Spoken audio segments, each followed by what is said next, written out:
Hello everyone, welcome to a brand new video, and today I wanted to make something a little bit different. I wanted to share 5 tips with you that I think you guys should know if you're building a skoolie. These are things that I have learned over the years through multiple buses, and I just wanted to share them with you guys in case you are new to building your bus or you're thinking about getting into building one. You just want to know what I'm about to say? Stick around for this video. 5 tips, let's go. Okay, my first tip, I think the actual most important thing if you're getting ready to buy a bus, or you just bought a bus, or you're thinking about a bus, is the actual bus itself. That's more important than your electrical. It's more important than anything else, because if your bus is a piece of crap, or your bus don't run, or your bus don't work, it don't matter how much money you put in your conversion, it's not going anywhere. So that's my first tip. I want to explain a couple different things. There's gas buses and there's diesel buses. A lot of people are intimidated by diesel because they're not as common, and a lot of people don't have experience with diesel. I personally prefer diesel. Diesels are made to haul weight. These are a lot heavier than vans. For example, I had a 1995 Chevy G20 van conversion that I had years ago, and it got about 11 miles per gallon. Couldn't stand in it, it was super small. I got a 5-window short bus, way bigger, could stand in it, and I also got 11. So I got the same fuel economy, way more space, and that's why I kind of prefer diesel. But the flip side of that is there's some diesel motors that are very, very, very unreliable.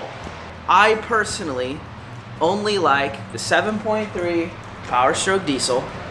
I like the 6.6 Duramax from Chevy, and that's pretty much it. I only specialize in the van style buses. I don't know the commercial stuff. If you're gonna go for a van style bus, research the diesel motor that's in the bus that you're looking at. If it's known for unreliability and you already own the bus, consider selling it. I know people that have got out on the road and have spent $8,000 to $10,000 in the first month of hitting the road. It's kind of not worth it.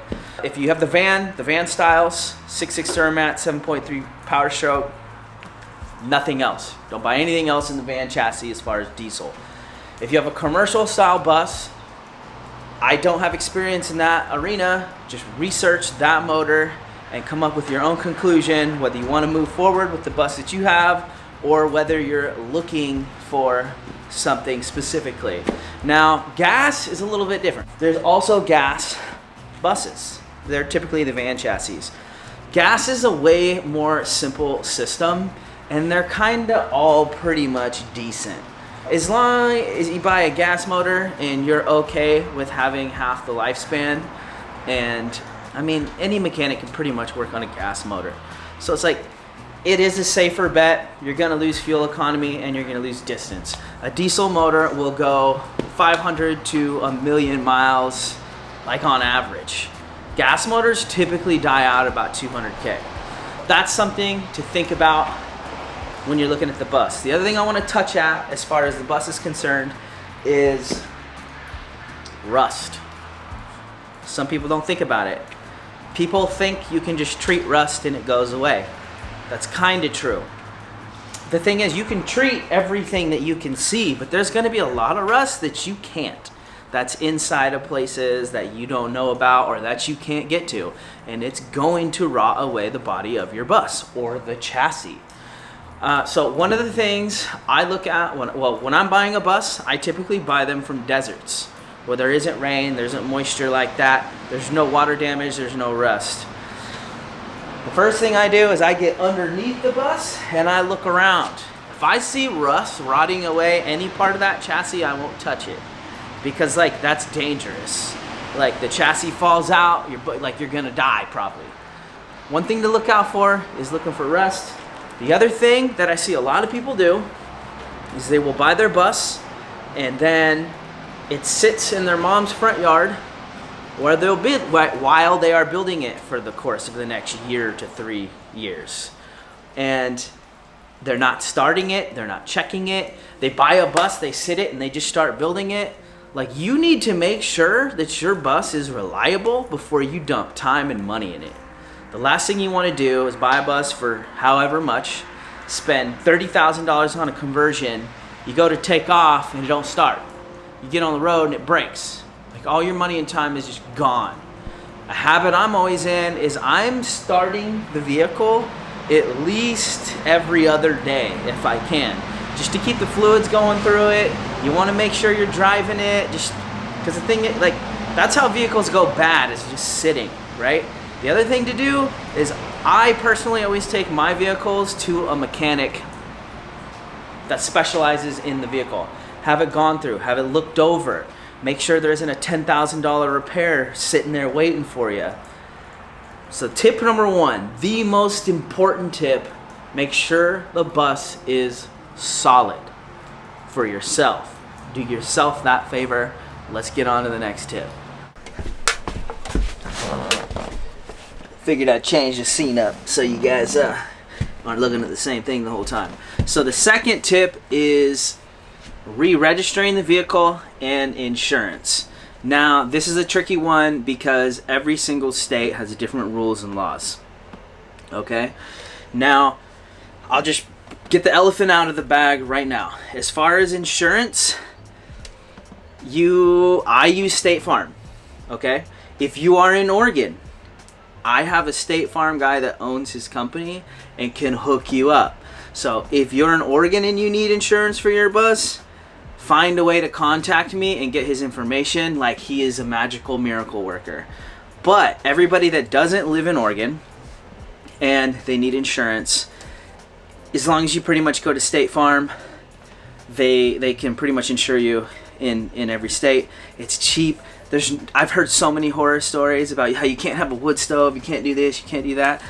I mean, I've built no problem.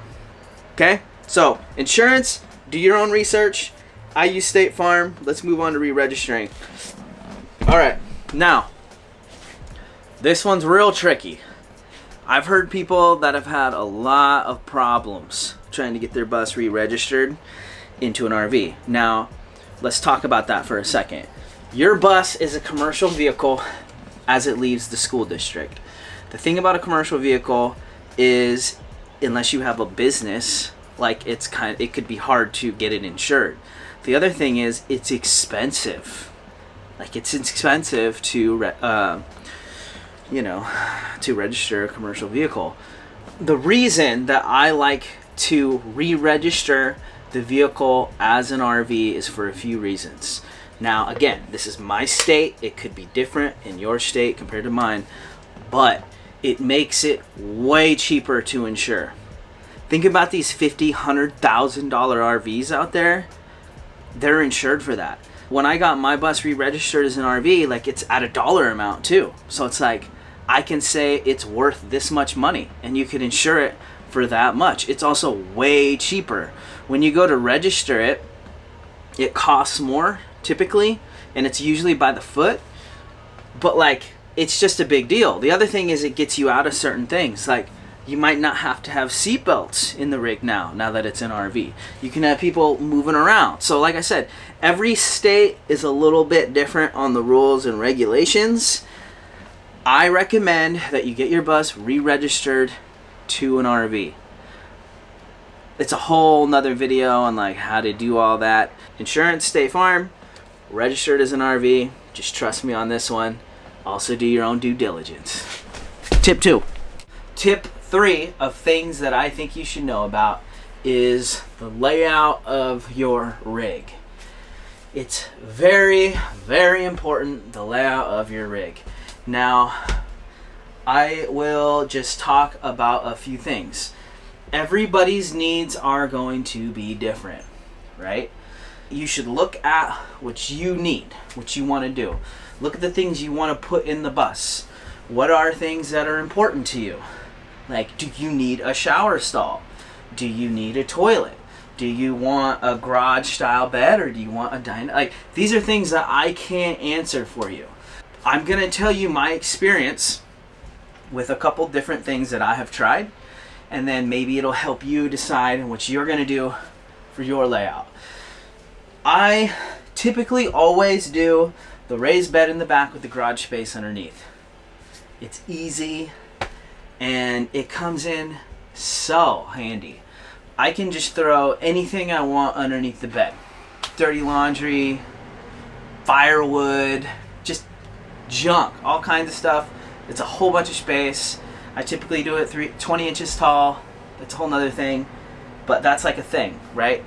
Lots of storage, and you don't see it. You can throw stuff under there, your bus still looks clean, you have lots of room, right? You can also do the dinette, like seat in the back or Murphy bed. Now that leaves things exposed, and you gotta kind of shift things around. If you don't have a whole bunch of stuff, maybe that's something that you wanna do. But if you wanna carry around paddle boards, skateboards, and firewood, you might wanna do the lifted bed with the garage area. Now, another one is the shower and the toilet. Let's talk about that. Thing about a shower stall is it takes a lot of space, no matter how you slice it. If you build in a shower stall, you're taking space. Now, most people that I've ever seen with a shower stall on a bus, it ends up becoming storage, right? Because there's a few factors there. You got to carry that much water to use it. You got to refill it if you're using that much water, and that's just a lot of space. If you have a bigger bus, maybe space doesn't matter. If you're in a smaller space, you know, you're giving up a lot of space for that shower stall when you could just drive to Planet Fitness, because most people aren't using that shower stall every day in their bus unless they got the water to support it. That's something people don't think about sometimes. As far as a toilet, that's one of those things that doesn't take too much space. A lot of people usually have some kind of like emergency system. I'm personally pro toilet. Like the shower stall, I could kind of go without. But the toilet, it's kind of nice to have it, because like you could be out in the woods, maybe you don't want to go out in the rain, dig a hole. Like, it's nice to have it just to have it. It really doesn't take that much space. You could build it into a cabinet or a seat or something. You know, it's not too terrible. So I want to talk about dinette and couch. There's big controversy between having a dinette or a couch. I have had and built both. The one thing I will say about a dinette is it's kind of nice to sit across from somebody and have a meal. Kind of like a real house. It's pretty nice. It will drop down into a bed typically, and you have another guest bed. You know, the dinette is pretty cool. What you're giving up on the dinette is storage. When you do a bench seat or a couch, it's a way more chill, loungeable area, and I kind of like to put the couches by the driver's seat because there isn't, you know, another seat up there, and you can kind of chill with your passenger. It's way more user-friendly, I think. You're not trying to move a table around to kind of get in there. And you have a lot of storage. That whole bench, it just lifts up. You can stuff all kinds of stuff in there. The dinette is cool. You lose your storage. The couch is easier to use, and you get more storage. So it's like, you know, that kind of depends. And if you just put a lagoon mount table on there, you have a great work area. It's functional. I've done both, and I kind of lean more towards the couch side of things. The other thing, listen up. If you're not paying attention at all, listen right here. The one thing I see all the time in brand new conversions, biggest mistake ever, is they're putting a sheet of plywood for their bed. Your mattress can't breathe. Your body creates moisture when you sleep. It will create mold. It could create mold in your plywood and create mold in your mattress faster than you think it's possible. I've seen people drill little holes. It don't work. You have to slat your bed. I have seen it over the years so many times. I'll see somebody put a plywood sheet down for their bed. 2-3 months later, I see them cutting holes in it. Another, a couple weeks later, they're tearing it out and they're putting slats in it. So save yourself a whole bunch of time and energy and slat your bed. That's layout. Let's get on to the next tip.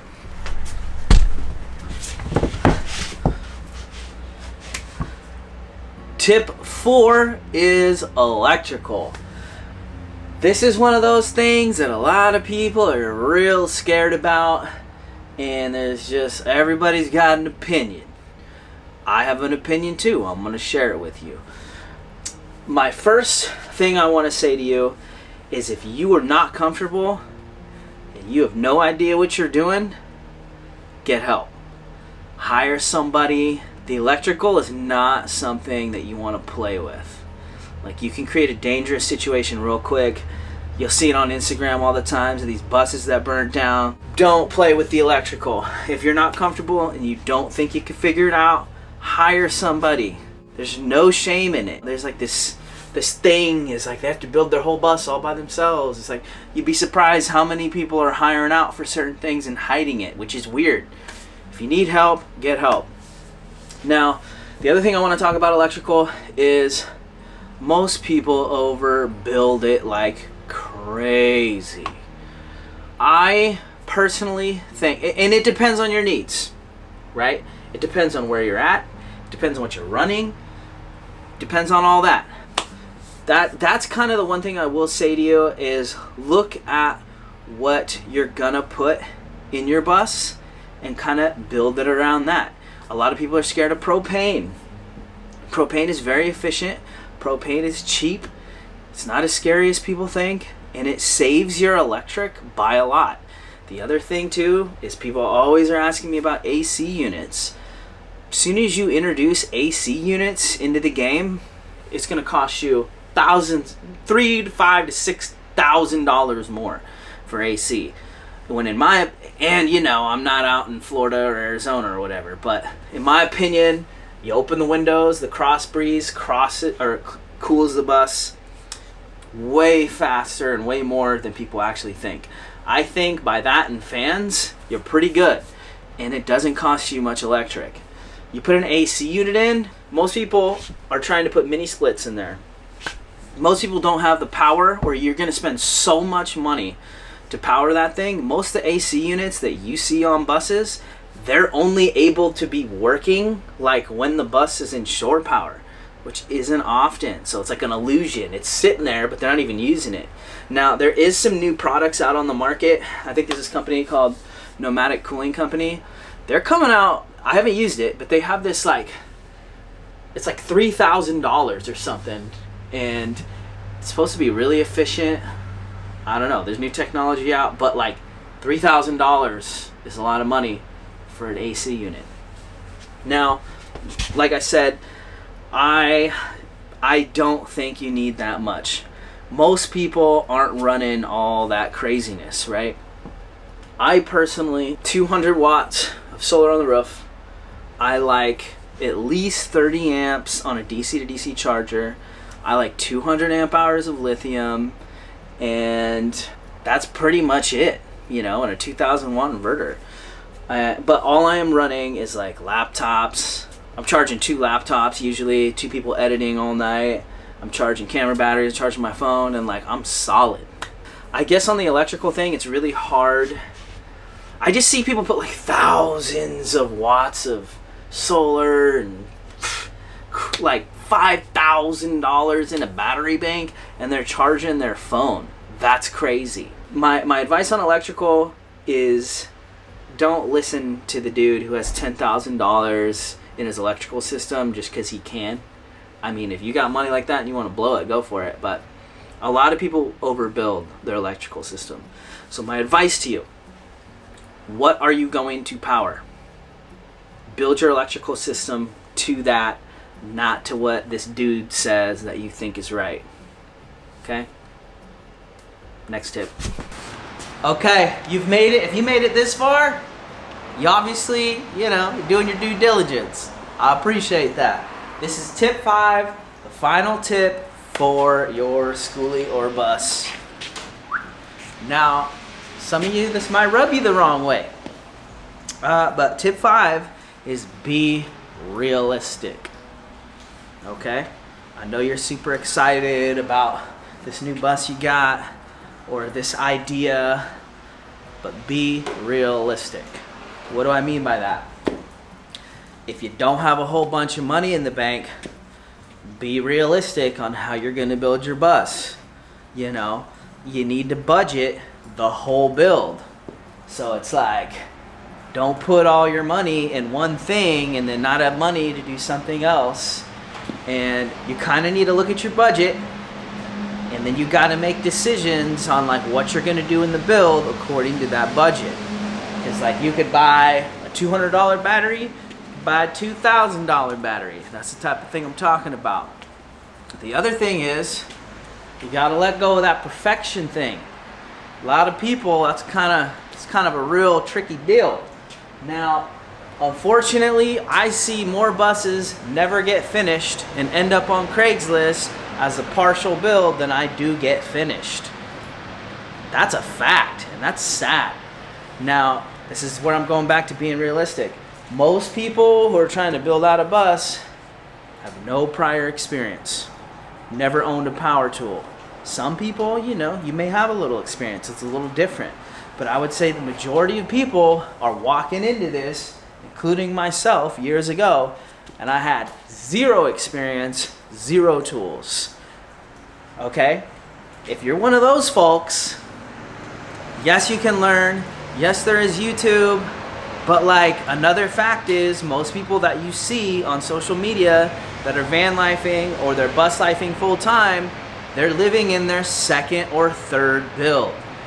I see a lot of people get their first build and just dive in way too deep. And like, they can't get out, they end up selling it, they end up giving up. To save yourself that, my suggestion is, on your first build, be realistic, do the best you can, don't get too crazy, and learn from the experience. Because there's a few things about this. In your first build, you think you know what you want, but you don't. You know, you're gonna get out on the road and you're gonna realize, I hate this dinette. Or I hate this couch. Or I hate this wall here. Or I hate this thing. Or because you don't know. You need to get out there. So my advice is, don't get too crazy on your first build. Do the best you can. Try not to spend a bunch of money. And then get out there and experience. Experience it and learn for yourself.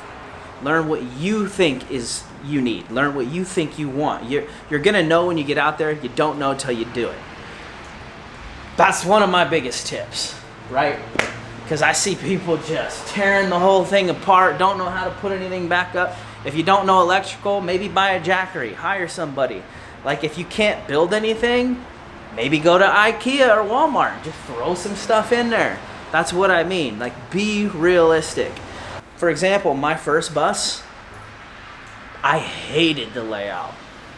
I did these wall dividers that separated the bed. It made that 5-window bus seem so small. Every day I woke up, I wanted to take a sledgehammer to those walls.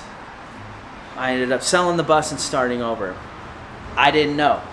I see so many people out on the road remodeling because they hate one thing or another about their build because they didn't know until they got out there. Your first bus, be realistic with your budget, be realistic with your experience. It's about the experience, not building an Instagram photo. Get it to the point where it will work for what you need with the least amount of money, the least amount of time, and get out there and learn for yourself. Quit listening to everybody else's opinions. You create your own life. You create your own bus, you create your own space. Get out there and find out what's important to you. That's my advice. That's it. Those are my 5 tips of things I think you should know if you're getting ready to build a skoolie or you got one. And thank you so much for watching. If you are building a bus, if you like bus life adventures, if you like information, you like things like that, consider subscribing if you're already not. I hope this video helped you guys. If it did, leave a thumbs up and a comment. It really does help me continue to make these things for you guys. And, you know, I appreciate you guys being here with me. This is Isaac, signing out. Peace out. Bye.